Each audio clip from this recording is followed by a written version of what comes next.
Welcome back friends to the GS platform YouTube channel. दोस्तों आज है 6 जून 2020 और आज की वीडियो में हम लोग करंट अफेयर्स के टॉप 10 क्वेश्चन को देखेंगे। वीडियो के एंड में आपसे 2 क्वेश्चन पूछे जाएंगे, जिनमें से एक क्वेश्चन करंट अफेयर्स से रिलेटेड होगा और दूसरा क्वेश्चन जीएस से रिलेटेड होगा। उन दोनों क्वेश्चंस के आंसर आपको कमेंट बॉक्स में कमेंट करने होंगे। आज की वीडियो की PDF के लिए आप इस वीडियो के डिस्क्रिप्शन बॉक्स में जाइएगा, वहाँ पर आपको हमारे टेलीग्राम चैनल का लिंक मिलेगा। हमारे टेलीग्राम चैनल का नाम है द जीएस प्लेटफॉर्म। इसको आप ज्वाइन कीजिएगा। इसको ज्वाइन करने से आपको डेली PDF मिलेगी, अन्य स्टडी मटेरियल मिलेगा, इसके अलावा क्विज़ भी प्रोवाइड कराई जाती हैं। चलिए आज की वीडियो के साथ कल के प्रश्नों के रिवीजन से करते हैं। तो कल पहला क्वेश्चन था 1 ईयर ऑफ मोदी 2.0 बुकलेट किस मंत्रालय द्वारा जारी की गई? सही आंसर है सूचना और प्रसारण मंत्रालय द्वारा।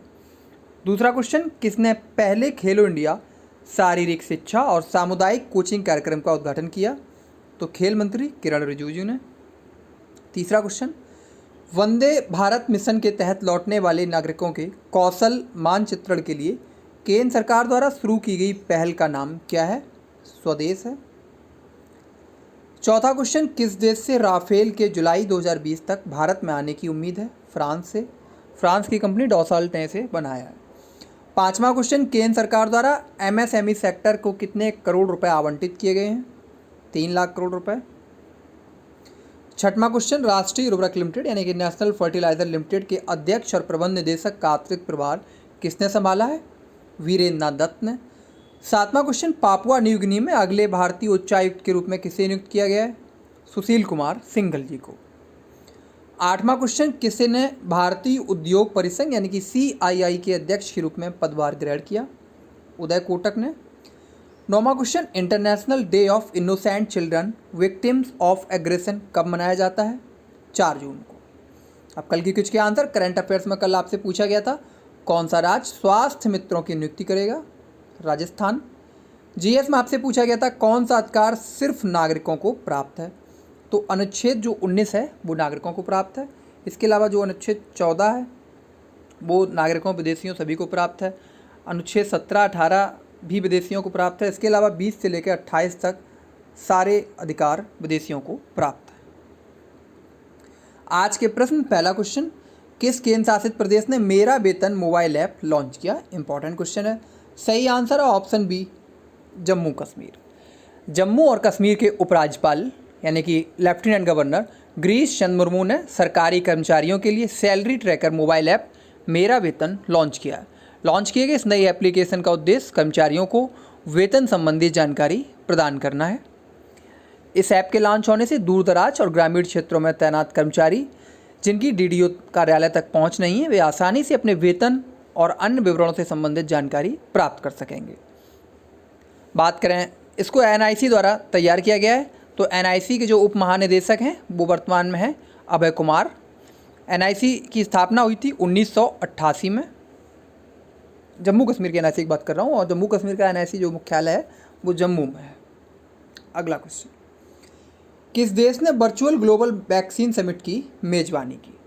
इस क्वेश्चन का सही आंसर है ऑप्शन डी, ब्रिटेन। तो हाल ही में ब्रिटेन ने वर्चुअल ग्लोबल वैक्सीन समिट 2020 की मेजबानी की। इसकी अध्यक्षता ब्रिटेन के प्रधानमंत्री बोरिस जॉनसन द्वारा की गई। इस समिट में भारत का प्रतिनिधित्व प्रधानमंत्री नरेंद्र मोदी ने किया। इस वर्चुअल ग्लोबल वैक्सीन समिट 2020 में बिजनेस लीडर्स, सिविल सोसाइटी, सरकार के मंत्रियों, संयुक्त राष्ट्र एजेंसियों, राष्ट्राध्यक्षों और अन्य नेताओं सहित 50 से अधिक देशों ने भाग लिया। इसी वर्चुअल समिट के दौरान भारत ने अंतर्राष्ट्रीय वैक्सीन सहयोग के लिए 50 मिलियन अमेरिकी डॉलर का योगदान भी दिया। अगला क्वेश्चन, किस राज्य की पुलिस ने डिप्रेशन से ग्रस्त पुलिसकर्मियों के लिए स्पंदन अभियान शुरू किया है? डिप्रेशन से ग्रस्त पुलिसकर्मियों के लिए इंपॉर्टेंट क्वेश्चन है। तो इस क्वेश्चन का सही आंसर है option A, Chhattisgarh. Chhattisgarh police ने अपने पुलिसकर्मियों के मानसिक तनाव और डिप्रेशन की जांच करने और उनके लिए परामर्श सत्र, संगीत और योग थेरेपी की व्यवस्था करने के लिए एक विशेष अभियान स्पंदन शुरू किया है। इस अभियान का उद्देश्य पुलिस बल को डिप्रेशन और तनाव से बचाने के लिए जरूरी कदम उठाना है। यह कदम राज्य में पुलिसकर्मियों द्वारा पिछले 2 वर्षों में आत्महत्या के 50 से अधिक मामलों और अपने सहयोगियों पर हमला करने वाले पुलिसकर्मियों की कई घटनाओं के सामने आने के बाद उठाया गया। बात करें छत्तीसगढ़ की तो राजधानी है रायपुर, जिलों की संख्या है 28। छत्तीसगढ़ का गठन 1 नवंबर 2000 को मध्य प्रदेश से अलग होकर हुआ था। वर्तमान में गवर्नर हैं छत्तीसगढ़ की अनुसुईया उइके। चीफ मिनिस्टर हैं भूपेश बघेल। कांग्रेस पार्टी की सरकार है। एक सदनी विधानमंडल है। विधानसभा सीटों की संख्या छत्तीसगढ़ में 90। राज्यसभा सीटों की संख्या, विधानसभा सीटों की संख्या 90, राज्यसभा सीटों की संख्या छत्तीसगढ़ में 5। वहीं लोकसभा सीटों की बात की जाए तो लोकसभा सीटें छत्तीसगढ़ में 11 और छत्तीसगढ़ देश का 26वां राज्य बना था। अगला क्वेश्चन, निम्नलिखित में से किसे विश्व बैंक के ईडी के नए वरिष्ठ सलाहकार के रूप में नियुक्त किया गया है? इस क्वेश्चन का सही आंसर है ऑप्शन बी, राजीव टोपनो। वरिष्ठ राजनयिक राजीव टोपनो को वॉशिंगटन डीसी में विश्व बैंक के कार्यकारी निदेशक यानी कि एग्जीक्यूटिव डायरेक्टर का वरिष्ठ सलाहकार सीनियर एडवाइज़र नियुक्त किया गया है। वह वर्तमान में 2014 से पीएम नरेंद्र मोदी के निजी सचिव के रूप में कार्यरत थे। 1996 बैच के गुजरात कैडर के आईएएस ऑफिसर हैं और उन्हें 3 साल की अवधि के लिए विश्व बैंक के कार्यकारी निदेशक यानी कि ईडी के वरिष्ठ सलाहकार के रूप में नियुक्त किया गया है। इसके अलावा विजेंद्र नवनीत को, जो कि इस ऑप्शन में पहले स्थान पर हैं, इनको WTO यानी कि विश्व व्यापार संगठन में भारत के राजदूत और स्थायी प्रतिनिधित्व के रूप में नियुक्त किया गया है। उनकी नियुक्ति भी 3 साल के लिए की गई है। विश्व बैंक और विश्व व्यापार संगठन का जो मुख्यालय है वो जिनेवा स्विट्जरलैंड में। और श्री ब्रजेंद्र नवनीत 1999 बैच के तमिलनाडु कैडर के आईएएस ऑफिसर हैं। जबकि वर्ल्ड बैंक के अध्यक्ष की बात करें तो वर्तमान में है डेविड मालपास। और हाल ही में WTO के अध्यक्ष रॉबर्ट अजीविदो ने इस्तीफा दे दिया था, ये आपको पता होगा। अगला क्वेश्चन, किसने भारत में पेमेंट इंफ्रास्ट्रक्चर डेवलपमेंट फंड यानी कि PIDF बनाने की घोषणा की है? सही आंसर है ऑप्शन ए, RBI यानी कि reserve bank of India. Reserve bank of India द्वारा पेमेंट्स इंफ्रास्ट्रक्चर डेवलपमेंट फंड का गठन किया गया। RBI ने ग्राहकों को टियर 3 से टियर 6 केंद्रों और पूर्वोत्तर राज्यों में पॉइंट ऑफ सेल इंफ्रास्ट्रक्चर दोनों स्थापित करने के लिए प्रोत्साहित किया। इस फंड से RBI का लक्ष्य भारत भर में विशेष रूप से अनरिजर्व्ड क्षेत्रों में भुगतान प्रणाली के डिजिटलीकरण को प्रोत्साहित करने के लिए मूलभूत संरचना पर जोर देना है। पेमेंट इंफ्रास्ट्रक्चर फंड में भारतीय रिजर्व बैंक द्वारा 250 करोड़ रुपए का प्रारंभिक योगदान दिया जाएगा, जो कि कुल राशि का आधा हिस्सा होगा और बाकी का हिस्सा कार्ड जारी करने वाले बैंकों और देश में प्रचालित कार्ड नेटवर्कों द्वारा वहन किया जाएगा। RBI की बात करें तो इसकी स्थापना भारत शासन अधिनियम 1935 के तहत 1 अप्रैल 1935 को हुई थी। इसका जो शुरू में मुख्यालय था वो कोलकाता में था, लेकिन वर्तमान में जो मुख्यालय है वो मुंबई में है। RBI के वर्तमान में जो गवर्नर हैं शक्तिकांत दास, वो RBI के 25वें गवर्नर हैं। अगला क्वेश्चन, जनवरी 2021 में वर्चुअल यूनिक ट्विन समिट की मेजबानी कौन करेगा? सही आंसर है इस क्वेश्चन का ऑप्शन सी, WEF यानी कि वर्ल्ड इकोनॉमिक फोरम जनवरी 2021 में यूनिक ट्विन समिट की मेजबानी करेगा। ट्विन समिट प्रतिभागियों की हिस्सेदारी के साथ साथ वर्चुअल माध्यम से दावोस में आयोजित की जाएगी, जिसमें विश्व प्रमुख सरकारी और व्यापारिक नेता हिस्सा लेंगे। इस सम्मेलन की जो थीम रहेगी वो रहेगी the great reset. The great reset World Economic Forum और HRH the Prince of Wales की एक संयुक्त पहल है। बात करते हैं वर्ल्ड इकोनॉमिक फोरम की, तो वर्ल्ड इकोनॉमिक फोरम एक स्विस गैर लाभकारी एवं अंतर्राष्ट्रीय संगठन है, यानी कि ये स्विस में स्थित है, स्विट्जरलैंड में। वर्ल्ड इकोनॉमिक फोरम की जो स्थापना है वो 1971 यानी कि 1971 में हुई थी। इसका जो मुख्यालय है वो स्विट्जरलैंड के जेनेवा में स्थित है। यह फोरम वैश्विक, क्षेत्रीय और औद्योगिक एजेंडों को आकार देने के लिए राजनीतिक, व्यापारिक, सामाजिक और शैक्षणिक क्षेत्र के अग्रणी नेतृत्व को एक साझा मंच उपलब्ध कराती है। यह फोरम स्विट्जरलैंड के पूर्वी आल्प्स क्षेत्र में दावोस में जनवरी के अंत में वार्षिक बैठक के आयोजन के लिए प्रसिद्ध है।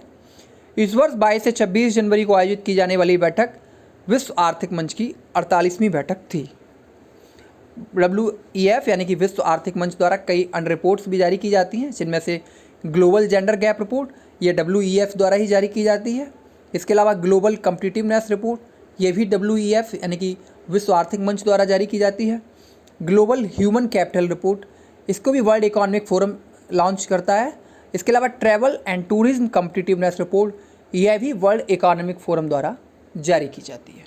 अगला क्वेश्चन, किस बैंक ने मोबाइल पर चालू खाता खोलने की सुविधा शुरू की है? इंपॉर्टेंट क्वेश्चन है। सही आंसर है ऑप्शन डी, इंडसइंड बैंक। हाल ही में इंडसइंड बैंक ने मोबाइल एप्लीकेशन आधारित एक नई सुविधा शुरू की है, जहां कस्टमर कुछ ही घंटों में पेपरलेस तरीके से चालू बैंक खाता खोलने में सक्षम होंगे। मोबाइल एप्लीकेशन बेस्ड इस सुविधा की शुरुआत करने वाला इंडसइंड बैंक भारत का पहला बैंक है। यह ऐप कई API यानी कि एप्लीकेशन प्रोग्राम इंटरफेस का इस्तेमाल करता है। अब बात करें इंडसइंड बैंक की, तो इंडसइंड बैंक का जो मुख्यालय है वो मुंबई महाराष्ट्र में है। वर्तमान में जो उसके अध्यक्ष हैं वो हैं अरुण तिवारी, जबकि CMD और CEO हैं सुमंत कतपालिया। इंडसइंड बैंक की जो टैगलाइन है, मैं हमेशा बताता हूँ कोई भी बैंक है आप इसकी टैगलाइन जरूर याद कीजिएगा, एग्जाम में पूछ दी जाती है। तो इंडसइंड बैंक की जो टैगलाइन है वो है we make you feel richer, we make you feel richer. अगला क्वेश्चन, विश्व पर्यावरण दिवस 2020 की थीम क्या है? मोस्ट इंपॉर्टेंट क्वेश्चन है। सही आंसर है ऑप्शन बी, बायोडाइवर्सिटी। तो जैसा कि आप सभी लोगों को पता है कि वर्ल्ड एनवायरनमेंट डे यानी कि विश्व पर्यावरण दिवस प्रतिवर्ष 5 जून को मनाया जाता है।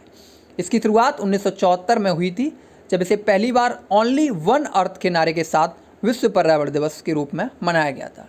यानी कि 1974 में जो पहली बार विश्व पर्यावरण दिवस मनाया गया था, उसकी जो थीम थी वो थी ओनली वन अर्थ। 1972 में मानव पर्यावरण पर एक सम्मेलन आयोजित किया गया था स्टॉकहोम में, जो कि संयुक्त राष्ट्र में 5 से 16 जून तक चला था। यह अब 5 जून की बात करें तो यह दिन पर्यावरण संरक्षण और लोगों को प्रकृति के महत्व के बारे में जागरूक करने के लिए मनाया जाता है।